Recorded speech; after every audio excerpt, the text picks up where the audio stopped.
From carnivore diets where it seems you eat meat by the pound to vegan diets looking for the right amount of protein from different sources and maybe even a supplement. We all need protein. But here's the thing. It's not just for weightlifters or marathon runners. Protein plays a major role in maintaining a healthy body. On the flip side, could there be too much of a good thing? Maybe certain protein sources have negative impacts?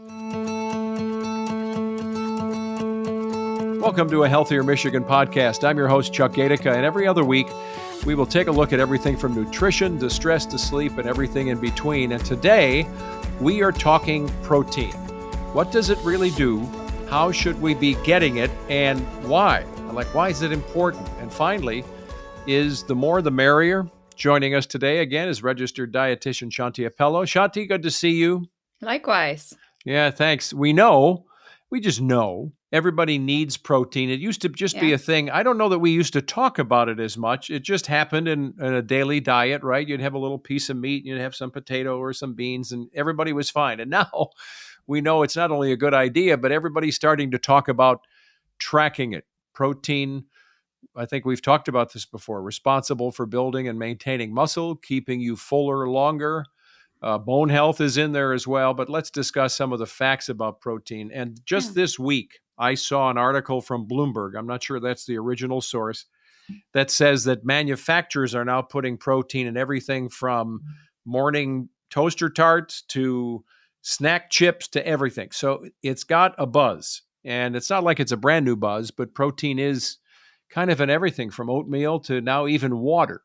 Why are we seeing and hearing so much about protein? Yeah, we've seen a huge rise in these high protein food products. There was a report in the Food Supplements and Biomaterials for Health that looked at protein and how we've seen it increase in food products. It's actually quadrupled over the last decade, and it's only assumed to continue to grow. Now, it comes down to demand why we're seeing it, right? And there are experts who have theorized a lot of cultural factors as to why this demand is so big. So if we look at the history of protein, it's never really been demonized compared to carbs. We've seen that be the enemy. We've seen, people look at low carb diets as the end all be all to losing weight. And then there was a long time where these, the Atkins diet was big. And it was very high in protein and fat. But then we realized, too much fat can cause heart issues. So then that was demonized. And so I think over the years, we've seen both carbohydrates and fat be the bad guys, but protein's never really been that. So we don't see it as something bad. And then also, protein is associated with muscle building. It's associated with weight loss culturally. So it's kind of the ultimate picture of health. And so it appeals to a lot of people. And then, of course, we've seen the rise of influencer culture, marketing. If everyone's doing it, it feels like you're missing out if you're not doing it, right? So there's a lot of things that play into this. But if we look at how much protein we consume as a nation, there's some recent NHANES data, and that's the National Center for Health Statistics. It's a survey that's put on by the CDC, and data from 2017 to 2020 suggests that we consume 20% more than is recommended. So it can be important to look at, are we consuming too much protein? How much is enough? And it starts at looking what we need it for, right? So it plays a structural and functional role. We need it as a building block for muscle, bone, skin, hair, nails. And then kind of more on a smaller scale in our body, it plays a role as enzymes. It, is part of many hormones. They're also transporters. So if we need vitamins and minerals, oftentimes a protein is responsible for getting it into the cell. So we need it for, growth, immune function, repair. So it plays a lot of important roles, but we probably don't need as much of it as society would suggest right now. Well, let's talk about that because there are a couple of questions about how much do we need. I remember reading a quote from somebody, I'm not even sure it was a doctor, several years ago, who said, I've never met a person, or maybe it was a patient, who was protein deficient. In other words, by osmosis, it just kind of works out, unless maybe you're going into a diet of various kinds where you're not getting it or you're not getting the right amino acids. But is that true that just by going about most of our days on average, we're actually able to get the kind of protein we need? Or do you think we need to bolster it? Because that's what we're getting the message of, right? We need to kick it up a notch somehow.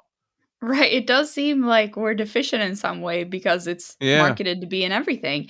But in wealthy countries, a full-blown kind of protein energy malnutrition is very uncommon. If we get insufficient protein over time, it can contribute to muscle loss. That's called sarcopenia. That can happen more in older adults. They are more vulnerable because as we get older, we do need more protein. And if you don't get enough of it, also you could have worse wound healing. People who are hospitalized and are wound healing need higher or have higher protein Oh, demands. interesting. Yeah. And then it can contribute to weakened immunity. But actual protein deficiency, like we may see in third world countries with children, having that severe wasting of muscle and fat, or that severe fluid retention in the limbs or the abdomen, it's very rare that we see that in the US. So it seems to me that we also need to be mindful of how we're spacing this out through the day, right? You're not going to wake up and just have a ribeye steak for breakfast and go, man, that's it, got it all done, right? So what is it that we should be looking at if we're trying to think of this day as an average day with 3 meals? Some people do 5, some people say 2 is all I need.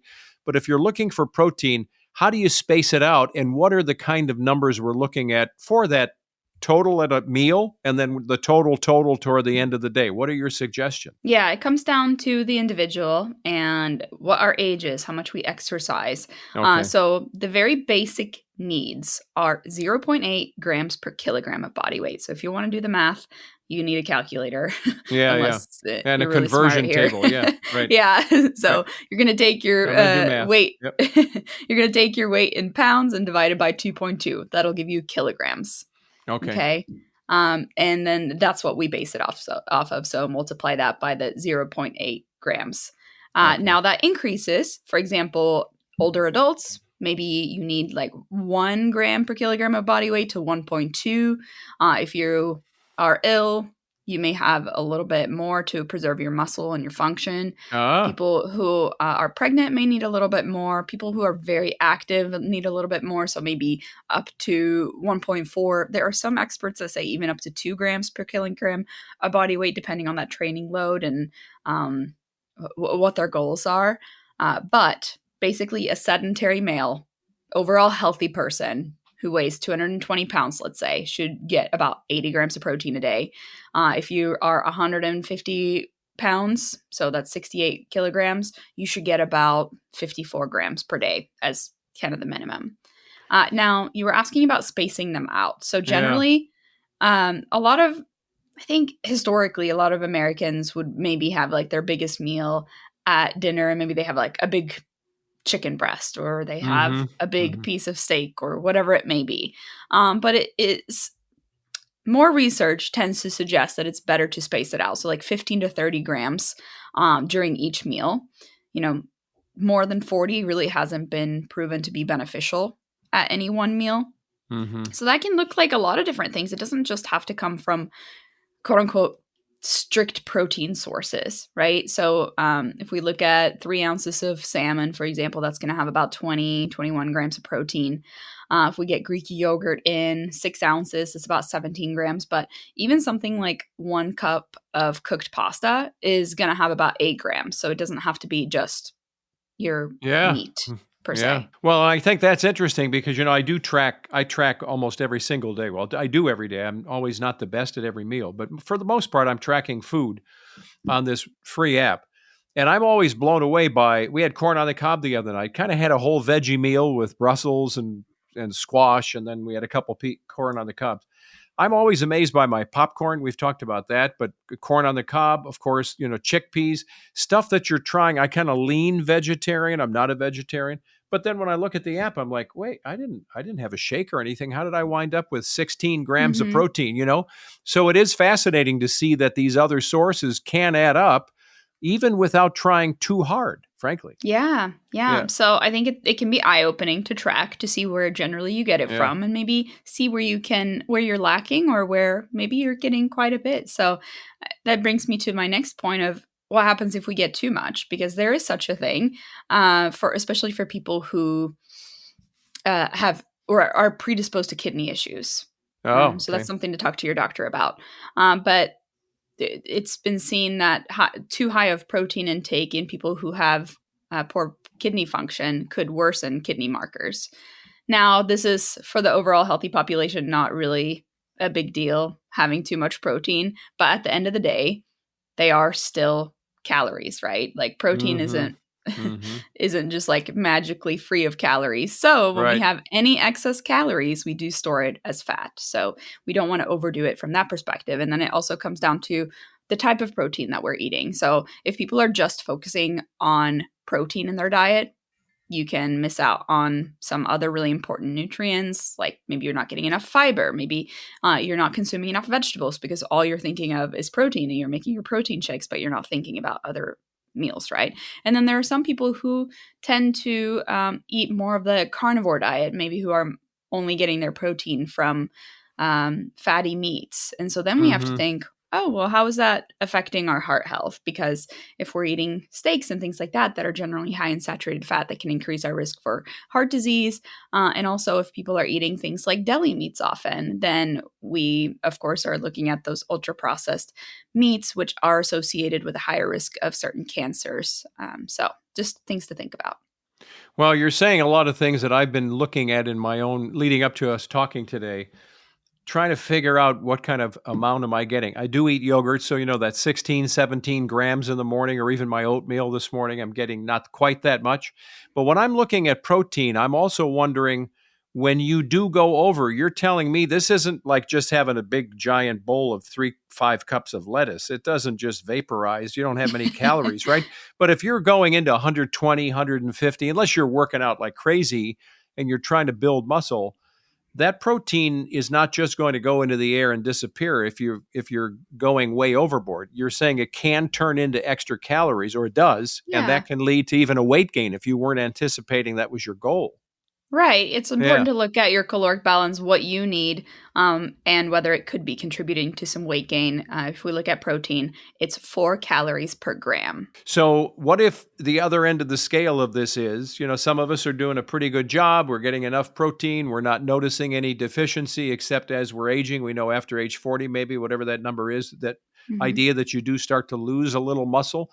But what would you say someone who's protein deficient looks like in a Western concept of that? What would we be looking at to think, well, I've gone too hard into this vegetarian thing and I'm not getting enough protein? Where would we see that manifest itself in our bodies or the way we feel? Yeah, you may feel a little bit fatigued. You could notice it in your muscles as well, just Oh, feeling overall tired and things like that. yeah. But I think you make a good point about vegan vegetarian diets. I think they're often uh, they get a bad rap for not getting enough protein, but Hmm. that is not really true. There's a lot of well planned diets, especially vegans. That's where we maybe see a little bit more risk in being deficient in certain nutrients. But if it's well planned, you certainly can do it. But vegetarian diets, it's very rare that there's a protein Okay. Yeah. deficiency. Yeah, Yeah. because there are a lot of healthy sources of protein that are plant proteins, right? Because we get so many other nutrients from them, from plant proteins like the fiber and those things. Yeah. So, if we look at protein quality, there is this FAO, that's the Food and Agriculture Organization, way of looking at protein quality. It's called Digestible Indispensable Amino Acid Score. So, the higher the score, the higher the quality. And so, the reason that we see animal proteins being of higher quality is that they're biologically more complete. They have all the amino acids that we need. And so with plant proteins, we just need to think about a little bit of variety, or pairing it with something like beans and rice are a good example, because by itself, black beans, for example, are not a complete protein. They don't get all the amino acids that we need. Hmm. But when we Hmm. can combine it with rice, it is. So when it comes down to it, I think variety is the best choice. I don't think it comes down to whether you eat enough animal proteins or not. It's just combining it with a variety of foods. Well, and you've just saved my day. I didn't have it today, but now I'm thinking, oh, when I go get that fast food burrito and I try to keep it healthy, getting the black beans, light rice, grilled chicken, some veggies, and maybe a little guac, I'm not doing so bad then. I mean, if you're You're really not. looking, if you're on the run, you can do this without really getting nutty about fast foods. You can really do some good stuff if you pay attention.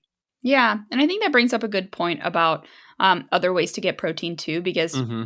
it is great that all these high protein food products exist because they're great for convenience when we're running out of time.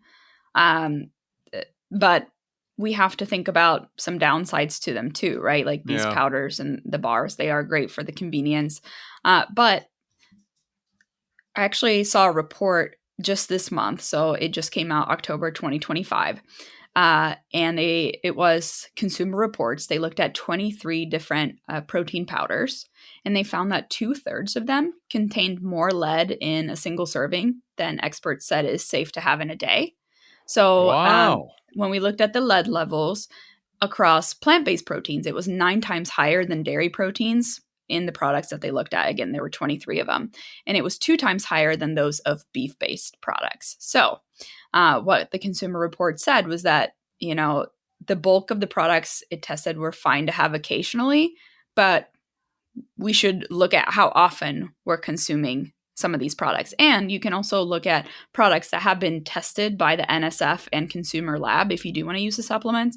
Uh-huh. But it can be a good idea to look at those products. But were you saying that the test was really focused more on plant-based protein powders versus a whey protein, or was it all the protein powders? They looked at all kinds of protein Oh, powders, but they okay. found that the lead levels were higher in the plant-based protein powders. Interesting. But that's Yeah. not to say, oh, I should only eat, dairy protein powders. It just comes Yeah. to looking Yeah. at the report. There were certain brands that had higher levels than others, and again, just looking at tested brands because it is a dietary supplement. It's not regulated by the FDA, and so Mm-hmm. that's where that second layer of testing is important. The NSF and the Consumer Lab. Well, this gets back to the conversation, how many of us really, and I do this, I was kind of now trained like Pavlov's dog to be a label reader, because I'm kind of wonky, I will see some of this research and I think about some of the things you're talking about, but determining protein quality, short of actually seeing that, the beef is grass fed and grass finished. I mean, you can kind of go all the way up and down this continuum of how much info do you need before you just say, I want a quick protein shake. It's in a little rectangular thing with a lid on it. I'm going to drink it. So Mm-hmm. for some of us, it's just a supplement, probably isn't hurting. But then overall, trying to understand and determine protein quality, how much to have, it takes a minute to do that. But it seems like once we figure it out for our context, I don't know that you have to keep figuring things out, maybe. Don't overcomplicate it, and also look at whole foods as the best way to consume it Yeah, because there's so many other nutrients attached to it, and there's less processing. And we talked so many times, Chuck, about these ultra processed foods we sure did. Yeah. and how they can affect our health. So if you're trying to go about eating protein in a responsible way, in a way that's healthy, get enough, spread it out throughout the day, and then Yeah. choose a variety of sources. Lean animal sources like your chicken and fish. That fish is going to have the omega-3 fatty acids. So that's another great nutrient that's attached to that. And then high quality plant-based sources too, like legumes, soy, whole grains even, because the fiber and the nutrients that are attached to those are so important. So we shouldn't just look at protein just for the sake of getting protein. We should look at other nutrients and our diet as a whole. And we've kind of left out one of the golden, well, for a while, they almost were the price of gold, eggs, right? I mean, whether it's a breakfast thing, which is kind of a staple, or some of us will say, hey, let's have breakfast for dinner. Eggs are a pretty good source of a lot of stuff in that little package, including protein. Yeah.